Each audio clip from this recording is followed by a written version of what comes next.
Hello guys, nongeye kubasuhuza cyane nkuko mubizi cyangwa se musanzwe mubimenyereye. Amazina yanjye nitwa Jean Paul Sizoy, ariko abeshe munze ku kazina ka Mr Paul Lion. Ninge uhagarariye nko kuri video yabanje cyangwa se y'umunsi w'ejo. Nkuko mubizi twababwiye ko yuko mu cyumweru byibuze tuzajya tuba genera byibuze video ebyiri cyangwa se eshatu. Kuri video yabanje twagarutse ku mateka ya FOREX nyirizina, tureba kuri introduction ya FOREX ndetse tureba n'akamaro kaba kari mu kumenya uyu mwuga by'umwihariko. Tuza gusanga byibuze yuko mu gihe waba ushaka kuba professional forex trader hari ibyo wagakwiye gukora.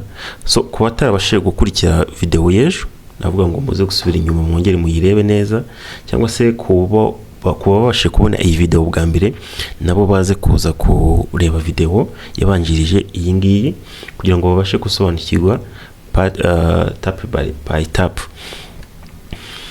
Aka kanya rero ndagira ngo mbanze mpere kuri iki kintu. Forex trading ni isoko rinini nkuko twabigarutseho ejo. Ni umwuga mugari cyane. Ubundi forex trading cyangwa se muri online forex trading habarizwamo ibice bitatu bya trading. Hari igice cya mbere twita crypto trading. Iyo crypto trading iyo ntago nzigera nyisobanuraho hano ko ntabwo ndi involved nayo. Ariko kubayikora nuvuga ngo ni trading ishingiye kuma crypto trading cyangwa se kuma coin. Urugero nkaho dusangamo zitwa za Bitcoin, zitwa za BNB, zitwa za za doji, nk'izo zibarizwa mu macoin cyangwa se amafaranga ari digital. So iyo turi kurebaho cyane cyangwa se igice turi kurebaho cyane ni cya forex trading, by'umwihariko ku currencies y'ibihugu. Ariko nanone iyo nzibandaho cyane ni yitwa synthetic trading. Nuvuga ngo synthetic trading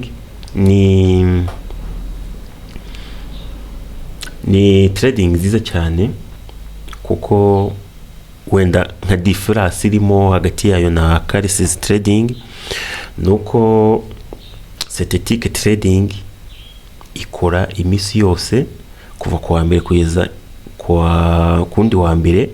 Ikindi kandi wenda aho bitandukanye na currencies nuko currencies yo ikora kuva ku wa mbere kugeza ku wa gatanu, muri weekend isoko rikaba riri off.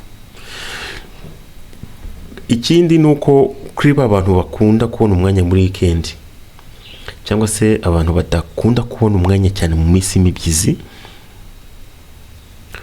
usanga biri kubagora cyane mu gukora za analyse muri currencies. Ariko ngaha kuri synthetic trading nuko kuri synthetic trading dushingiye nko kuri boom za kuri pair tuzasangamo za zitwa boom and crash. Akeshi ho nta narize cyane usanga irimo nko muri currencies. So ikindi kiza kiri soko cyangwa se giri soko rya synthetic nuko turebye nko muri currencies hari ibyo twita ama news ya affectinga isoko. Ariko muri synthetic trading ho nta news agaragaramo. Nukuvuga ngo synthetic trading yo ishingiye kuri technical analysis gusa, mu gihe muri currencies cyangwa se muri forex trading ya currencies yo ishingiye ku bintu bitatu. Ishingiye kuri fundamental analysis, igashingira kuri fundamental analysis, ikanashingira kuri technical analysis. Ibyo byose usanga biri differa no nahaga muri synthetic trading. Synthetic trading ikindi cyiza cyayo ku bantu babona umwanya gakeya nuko byibuze iminota 30 ibihagije ngo ubonye profit yawe cyangwa se ubonye ayo wateganyije ayo washakaga uwo munsi ngo wigiriye mu kandi kazi kawe. Nuvuga ngo synthetic trading waba uri muri kazi kawe gasanzwe ushobora gufata iminota 30 gusa ukabonye amadolari 10, amadolari 20, amadolari 30, amadolari 40, amadolari 100, 200, 300 bitewe na kapitale ufite kuri cyangwa se wajyanye muri ya soko ryawe. Ariko navuga ngo iroroshye cyane par rapport ya currencies. So niyo tuzibandaho cyane, ariko bitavuze ko no kuri currencies tuzajya tunyuraho tureba uko nazo zikorwa kugira ngo n'abazifuza nabo bazamenye uko bazibyaza umusaruro. Ariko muzanyihanganira kuko tuzibanda kuri derive synthetic cyangwa se kuri synthetic trading gusa.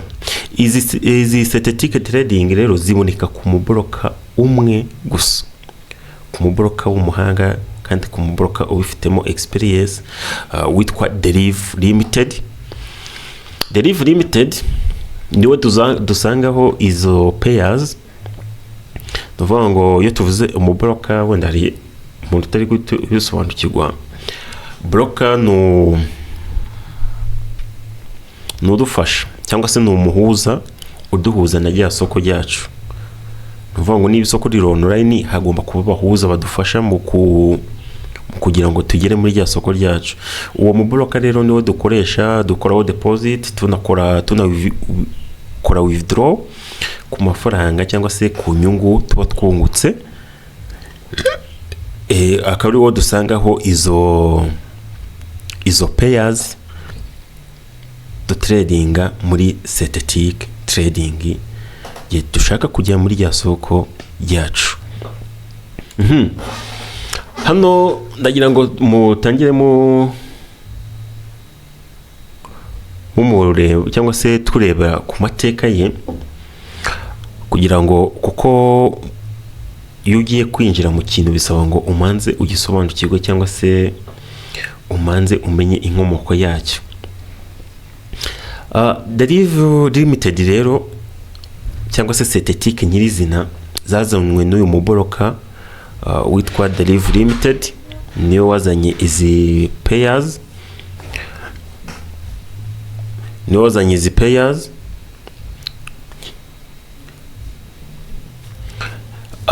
Atangira mu mwaka mu 1990 nibwo yatangiye ku mugaragaro nyirizina. Then atangirana icyo twita binary cyangwa se binary option.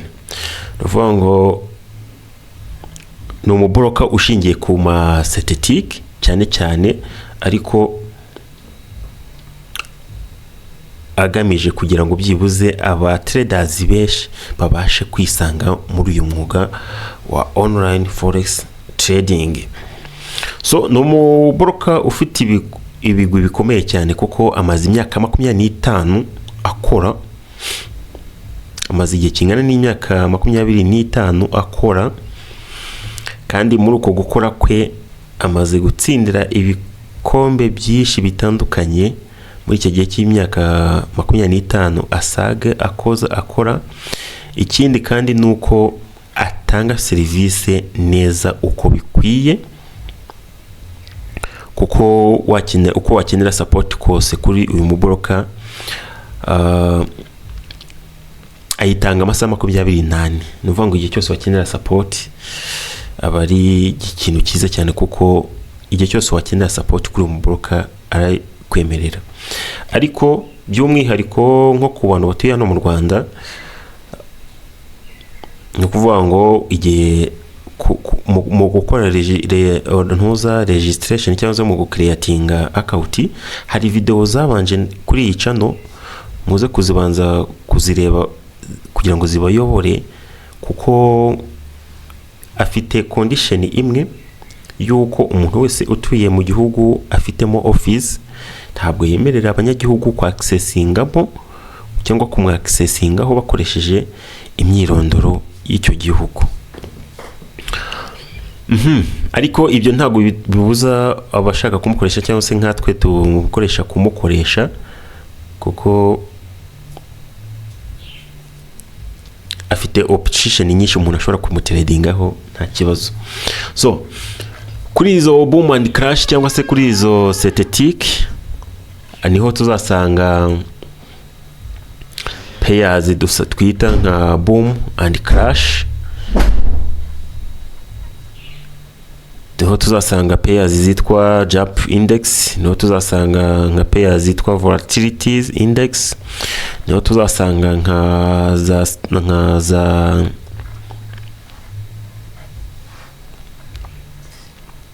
za volatility index, dusangemo step index, za jump index, izo zose cyangwa se za basket index, zose tuzasanga kuri uyu muboraka witwa derive synthetic indices. Urugero wenda duhereye nko kuri ntuza kuri boom and crash, ko biri muri pair zimwe zibyoroha kuzitradinga. Nuvuga ngo kuri boom and crash ubundi uhita wumvamo ibintu bibiri, haba harimo crash kabamo na boom. Ni pair zigenda neza cyane kuko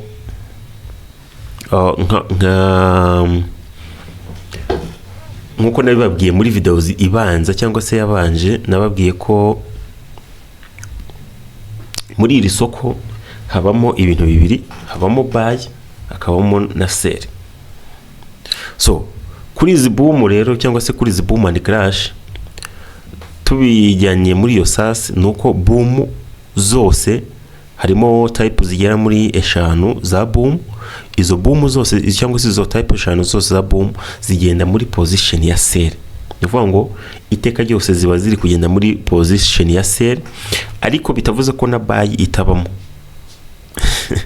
Nivuga ngo impamvu ko buy ibamo ni ibintu cyangwa se ni utudukoni muri kugenda mubonamo. Nuvuga ngo izi bikoni tubyita spike.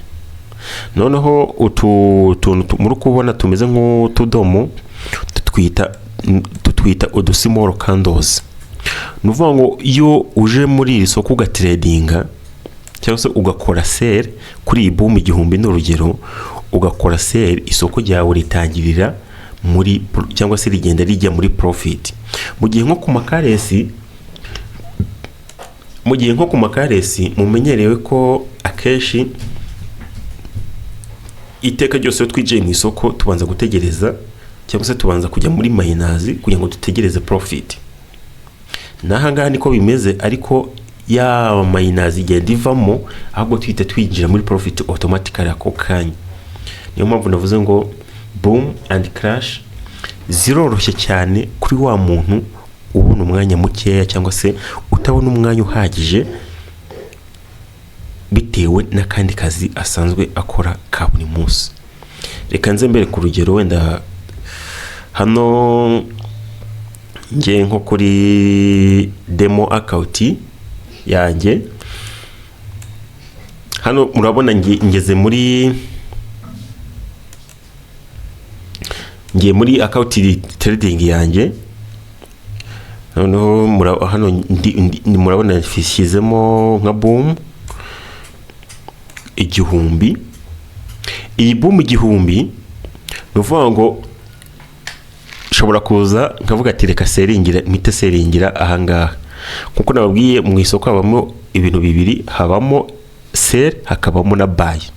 Ariko kubera izi boom zigenda muri position ya sell, ngewe ndaziseringa, ndaza mite seringa.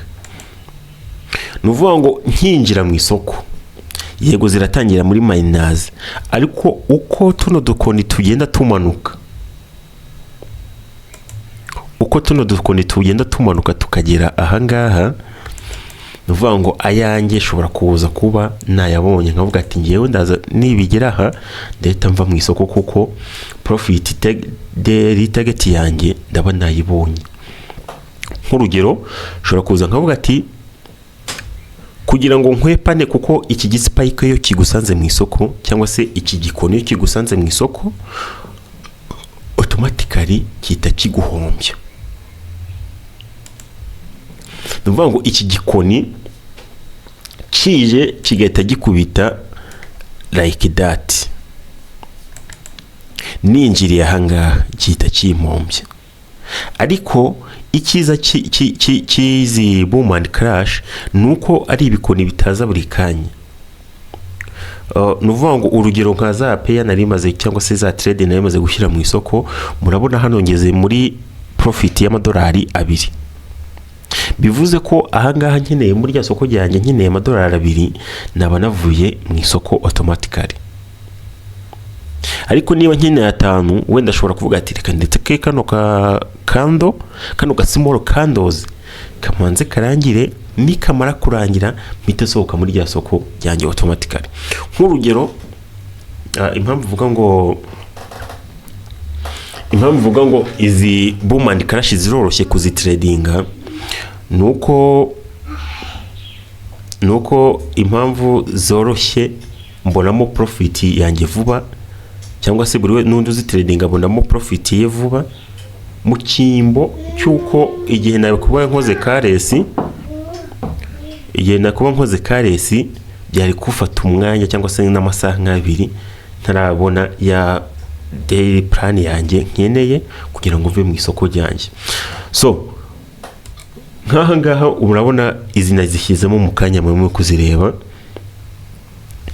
Ubwo ngeze kuri profit y'amadolari wenda 8, wenda nkavuga ati ndaza gutradinga utu tuntuza 3 gusa. Aho ninjiriye na ahangaha hano. Nuvuga ngo hano muri kubona haciye uturongo tw'icyatsi niho ninjiriye. Ariko ushobora kuza kuvuga ati ngiye gutradinga utu small candles cyangwa se utu small candle, utu tudomo 3 nitwuzura to my profit yanjye wanye n'amadolari 10 mite nivira mu isoko. Aka kanya murabona ko wenda amadolari 10 aka kanya nuzuye. Ushobora kuvuza utakreka nkavuga ati reka mvemo kugira ngo cya spike cyangwa se cya gikoni kiza kitasangamo amadolari yanjye 10, ugasanga ntisenya kinyiraho. Yewe byanaba ngombwa nkahita uvuga ngo urayabikuye ugiye kuyakoresha ibyo yateganyije, cyangwa se kuyakorera mode spend runaka bitewe n'icyo ushaka kwikemuza cyangwa se n'icyo ushaka kwikenura. So iyi trading iroroshye cyane, ariko nayo bisaba ubwenge mu kuyikora. Ikindi bisaba undi trading nanone nziza, cyangwa se mu gukora trading neza bigendera n'ubumenyi ndetse yewe na capital wifitiye uko ariyo ingana kose. Ariko iyo ufite capital nini, of course ubona mesh. Iyo ufite capital ntoya ubona makeya. Ariko uko yabimeze kose, nuko no guhera ku madolari 5 ushobora kujya mu isoko kandi ukagetinga profit nziza ukeneye. So turi kuri izi boom and crash. Hano turi kureba kuri boom, nuvuga ngo ntaraharenga ku moko ya boom. Dusangamo amoko agera muri 5.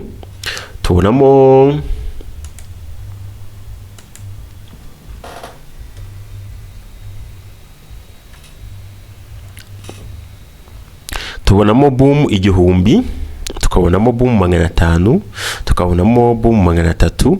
Yewe hari n'izindi bongeyemo nuko zitari kugaragara hanga kuri iyi website yabo. Boom 900, boom na boom 600, izo nizo bongeyemo. Nuvuga ngo izo boom zose zigenda muri position ya sell, ariko hazamo zino birantega cyangwa se ibi bikoni bigenda biza muri position itandukanye niyo izigendamo. Nuvuga ngo ibi bikoni byo biza biri ku buying cyangwa se biza muri buy. Nuvuga ngo hari uburyo bubiri ushobora gutradingamo izi boom and crash. Nuvuga ngo niba boom igihumbi tubimenyereye ko igenda muri sell position, ariko ntibinabujije ko ushobora kuyitradinga muri buy position. Kuyitradinga muri buy position ni ukuyitradinga ufata ibi spike.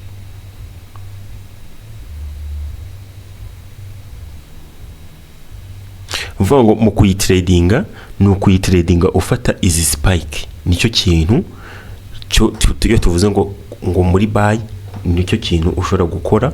Wowe ukaza ukavuga ati aka kanya uko uyibona, ukavuga ati iyi ngiyi yamanutse cyane, niba yamanutse cyane ngiye kuza ngure buy, ngende muri against position yayo, ariko spike yaramuka ije cyangwa se kino gikoni cyaramuka kije, iyo kije kikungura amafaranga menshi par rapport yuko wenda uri gufata nk'udukando nka 2 ka 3 muri iyi position isanzwe igendamo. Urugero ukaza ukavuga ati wenda subire hano kuri iyi account yanjye, kaza nkavuga ati hano ngiye guhita nkora buy,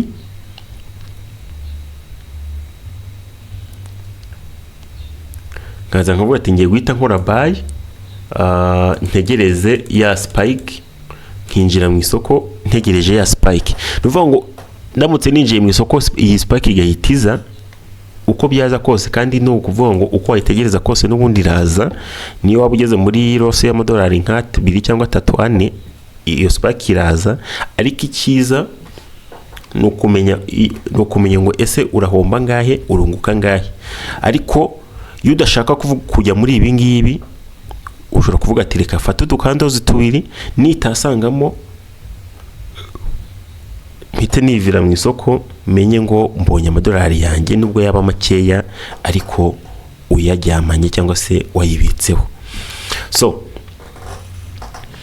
hano kuri izi boom and crash, ikintu cyiza wamenya cyangwa se strategy nziza wamenya mu gutradinga izi boom and crash nuko ugomba kuzitradinga ariko kiriya gispike kimaze kugarukamo.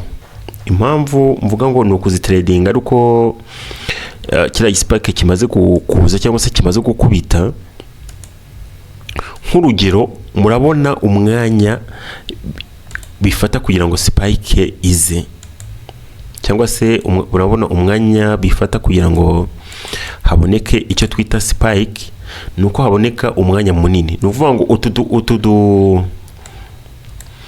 utu dukoni mureba hangaha, aka kamwe 2 3 4 kugenda kugera kumanura, no kuvuga ngo kuva hangaha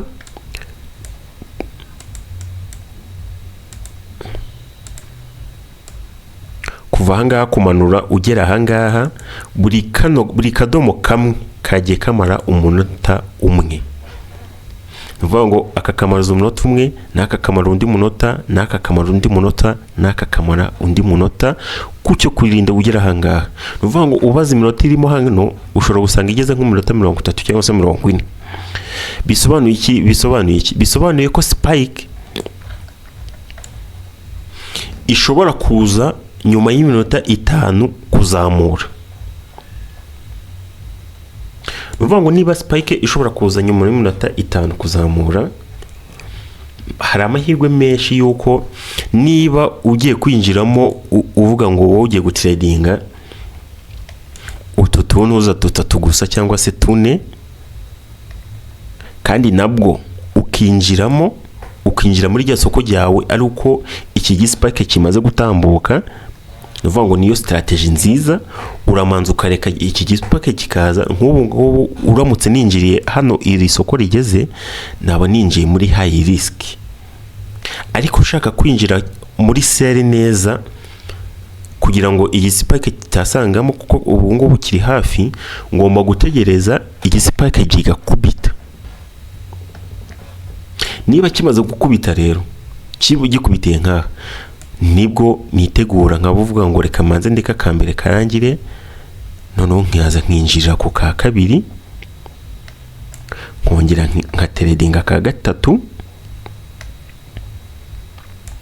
nkongera nka trading aka kane, kuri aka ka gatanu mba natangiye kwivira mu isoko, kuko uko byagenda kose bitewe na lot size uba wakoresheje, hagati y'amadolari 2 n'amadolari 10 ubu utangiye kugenda uyakabakaba, uyakozaho imitwe y'intoki ukakrosinga, ukavuga ati ndongera kwinjiramo ari uko cya gispike cyongeye kugaruka. Icyo gihe niba winjiye mu isoko inshuro 4 cyangwa se 5, uba wamaze kubona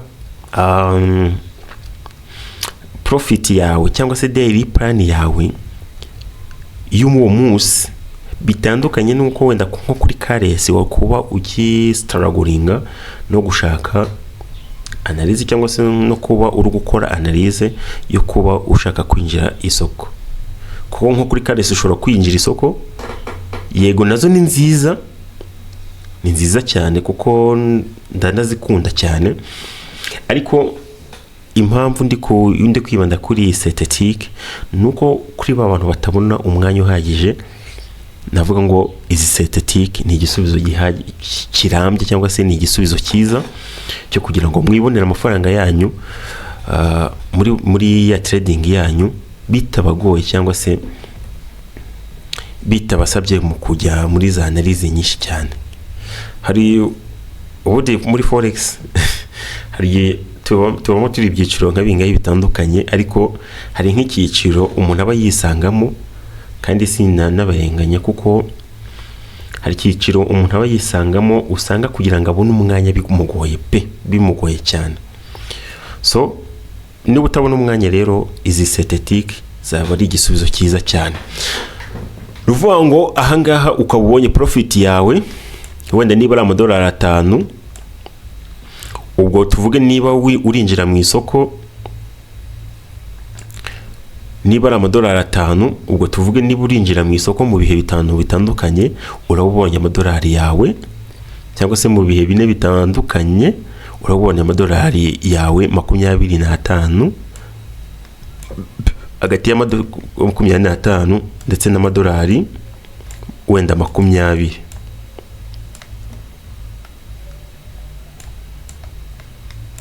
Aya mafaranga ugiye uyinjiza ku munsi, ndakeka gose ntago yari bari makeya. Amadolari 25 buri munsi, uvuze ngo urajya ubona amadolari 25 buri munsi, ni ibihumbi hafi 30.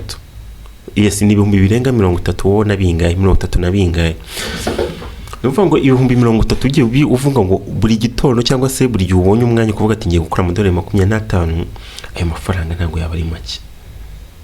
So ibintu byose ahubwo bisaba ngo wowe ubanza wiprograme, noneho ibazo uri kwinjiza ibihumbi 30 buri munsi, kuko izi synthetic zo zikora iminsi yose, kuva kuwa mbere, kuwa kabiri, kuwa gatatu, kuwa kane, kuwa gatanu, kuwa gatandatu, ku cyumweru cyagiye waruhutse muri weekend ushobora gukora amafaranga ahangaha muri izi synthetic. So ikindi kiza cyazo nuko zo ntago zigira gwaho effect nza niyo zitubona ngo wenda mu gihugu kimwe ngo habaye intambara, cyangwa se ifaranga ryaguye, cyangwa se idolari ryazamutse mu gaciro, cyangwa se ryamanutse mu gaciro. Oya, izi synthetic zo ntago zibyubahiriza. Ndavuga ngo nicyo kiza cyazo, cyangwa se niyo difference na currencies. Aha turi kureba nuvuga ngo byibuze ukabona ukinjira mu isoko mu bihe 5 utegereje ispake kiza, ukongera ukinjira, byibuze uwinjiye mu isoko inshuro 4 ubonye amadolari hagati ya 20 n'amadolari 25. Kuri wa muntu ugitangira uyu mwuga cyangwa se ugitangira business, byaba byiza ubikora gutyo buri munsi, byagufasha cyane. Amadolari 25 ahwanye n'ibihumbi hafi 30 na bingahe. Ibyo 30 ukubye ku kwezi, byibuze mu kwezi niyo wakoreramo ibihumbi 600 cyangwa se 500. Ayo mafaranga ntago yaba ari make, kuko yaza yunganira kandi kazi kawe usanzwe wikorera. noneho by'umwihariko kuri ba bantu b'abashomeri cyangwa se ku rubyiruko cyane cyane niko ndebaho, urubyiruko kwinjiza ibihumbi 500 cyangwa se ibihumbi 300, 400, 500 ku kwezi, ayo mafaranga ntago yaba ari make. Hari byinshi yabasha kujya abafasha mu gukemura muri gahunda zanyu, kandi mubifashijwemo na mashine yawe cyangwa se na telefone yawe, nta kigoye kirimo. So katurebe kuri crashes noneho.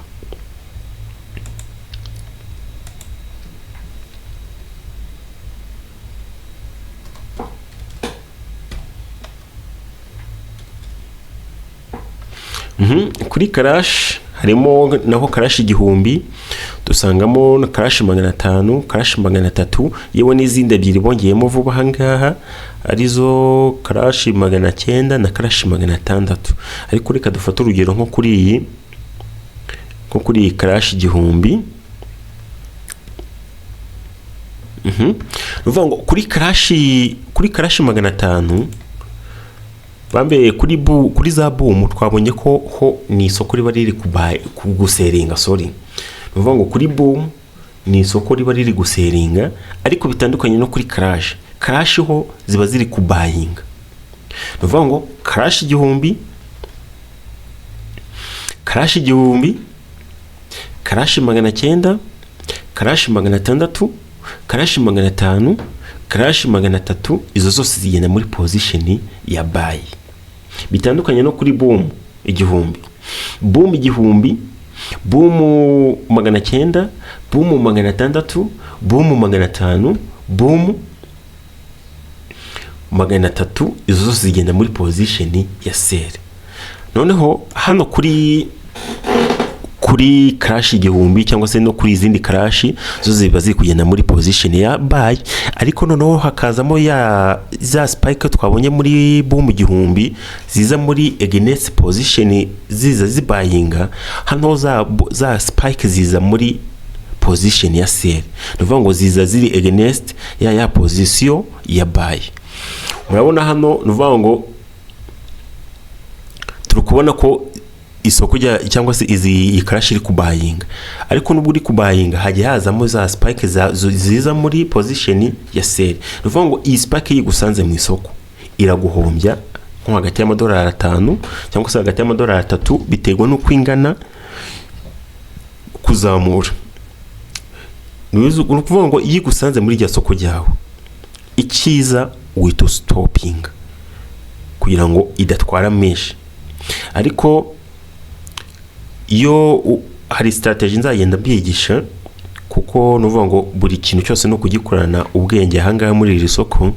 Iyo strategy yo kugenda ucungo yuko spike yamaze gukubita nawe ukinjira muri ya soko ryawe, akeshi ntago spike uvuga ngo iragusanga muri iryo soko ryawe. Urugero hano niba iri kubayinga, kawenda nge muri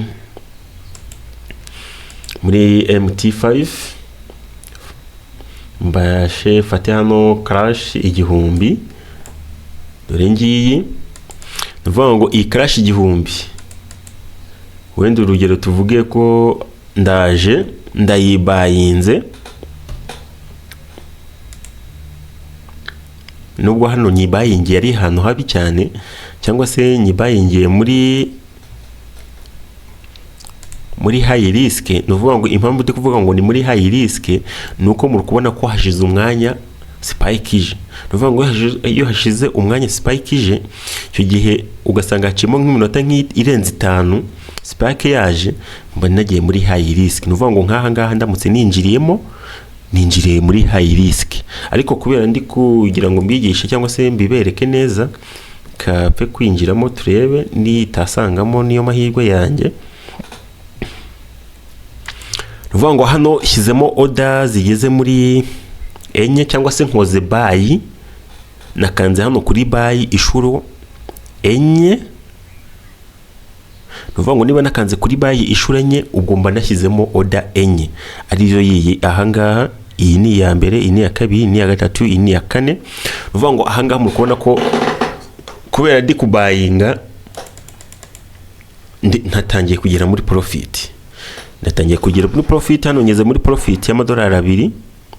Ukubona ari kugenda yongera buri uko kano kantuza kano gakando kagenda kamara umunota. Nuvuga ngo buri gakando ahangaha cyangwa se muri kano buri tuno tudomo muri kureba ahangaha buri kamwe kagenda kamara umunota umwe. Nuvuga ngo hano ushobora kugenda nkavuga ati ngewe ndashaka kumaramo iminota wenda 2 cyangwa se iminota 3. Upfa kutarenza iminota wihaye cyangwa se iminota wagenye kumara muri ya soko ryawe. Hano muri kubona byibuze umunota umwe ugiye kubasha kumpa amadolari 5. Iki kintu mukirebe neza cyangwa se mu gisobanukirwe neza. Nuvuga ngo umunota umwe uri kubasha kujya kumpa amadolari 5. Noneho hano ntangiye akandi gakando ku munota wa 2 cyangwa se ntangiye agakando ka 2. Nuvuga ngo aka gakando ka 2 karajya kurangira byibuze n'uwujuje amadolari 10 niba spaki igihe tasanze muri ya soko cyangwa se mu gihe tasanzemo. Nuvuga ngo akangaka ka 2 kakirangira nshobora kuvamo kavuga ati ndongera kwinjiramo ariko spike yaje. Mukona nuvuga ngo nuko wenda sinzi ba muri kureba isahira ahangaha. Ibi byose ndi gukora ahangaha no muri telefone biba ari kimwe, it's the same, nta kintu kiba gitandukanye n'ikindi. Nzabibigisha no ko uburyo mwazajya mukorera trading yanyu muri machine zanyu, nabyo nzabahereza video zo kuntu muzajya mubireba cyangwa se zizabisobanura. Nk'ubu nkahangaha murabona ko gakando ka 2 kararangiye kandi nubujuje amadolari yanjye 12. Ubwo akakanya navuga ati reka nkurozinge nivire mu isoko ntegereze ko spike iza, niza nibwo ndongera kwinjira mu isoko mu buryo bwa buy. Nuvuga ngo spike iraza muri sell position, nimara kuza ntegereza kanuza agakando kamwe karangire mbone ninjire mu ka 2 trading uduntuza utudomo cyangwa se udukanto twanjye tungahe 2 ni ntuzuza nivire mu isoko mbe mbonye profit yanjye nigire mu zindi gahunda. Amadolari 10 n'ibihumbi hafi 13 rero ugiye ubyinjiza buri muzi sa amafaranga makeya. So nagira ngo wenda nkore kuri iyi video gakeya cyangwa se mbahe ubusobanuro kuri izi boom and crash, kuko zo tuzazifatiraho umwanya tugende tuzisobanukirwe mu buryo burambuye. Ndabizi abeshi muzazisangamo mu buryo bwa trading, ariko cyane wenda reka sohereza aha. Ariko nko ku muntu wifuza gufungura account, hari igihe uvuga ati ko nafunguraho account gute? Na account yawe uzakoresha, ntabwo ari account ya buri wese, ni yawe ku giti cyawe. Iyi account no ugomba kuyifungurira ku giti cyawe. Wenda kubo turi kumwe muri group ya WhatsApp baraza kubona link muri group, ariko n'undi wabona wenda waba ari bwo ubonye iyi video hano kuri YouTube, naza gupininga link hasi mwafunguraho iyo account yanyu mwakwifasha muri trading. Then aho wagira ikibazo wandika muri comment cyangwa se usange ukoreshe nimero yanjye WhatsApp na pininga irabiri hasi muri description, unyandikire ngufashe uko wafungura iyo account yawe nta kibazo, cyangwa se n'ikindi gitekerezo cyangwa se inyunganizi. Any comment runaka no kujya munyandika muri comment, munakora subscribe ndetse munakora share na comment z'ibyo wenda mushaka ko twazasobanura ubutaha, cyangwa se inyunganizi ibyo mubona twakongeramo nabyo mukabishyira muri comment. Ciao, murakoze cyane kandi turabakunda cyane.